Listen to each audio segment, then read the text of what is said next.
Hello everyone, এই ভিডিওতে আমরা জানবো আমাদের এপিআই স্ট্রাকচার কি হতে চলেছে। তো এখানে আমার একটা এপিআই এন্ডপয়েন্ট আছে, যেখানে আমরা ইউজারের মেসেজগুলো পাচ্ছি, যেখানে ইউজার আইডি হচ্ছে 1। সো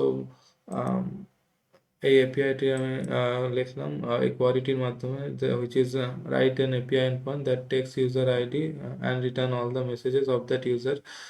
তো আমাকে এরকম একটি কন্ট্রোলার প্যাটার্ন প্রোভাইড করা হলো, যেখানে মেসেজ সার্ভিস ইন্টারফেস আমরা ডিপেন্ডেন্সি ইনজেকশন মাধ্যমে ইনজেক্ট করছি, যেখানে কন্ট্রোলার সবসময় সার্ভিসের ফাংশনগুলোকে কল করছে using the message service interface. And message service program dot CS ফাইলে রেজিস্টার করা হয়েছে, যেখানে মেসেজ মেসেজ কন্ট্রোলারে রয়েছে আমাদের রাউট প্যাটার্ন, যেখানে API slash controller means in this case controller is messages.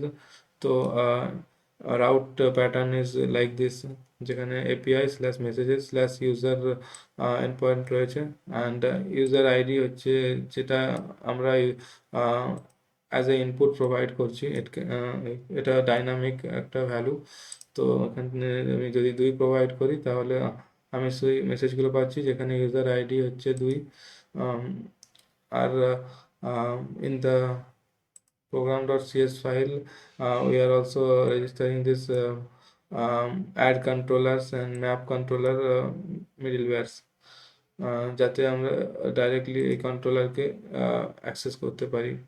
তো এটা হলো controller pattern where we are using dependency injection. Let me know if there is any issue understanding it.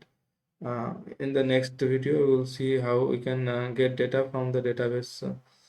আর এখানে in the message services আমাদের কাছে রয়েছে আমাদের business logic, যেখানে আমরা মেসেজগুলোকে ফিল্টার করছি ইউজার আইডি দিয়ে, আর সেটাকে অর্ডার করা হচ্ছে টাইম স্ট্যাম্প ফিল্ড দিয়ে।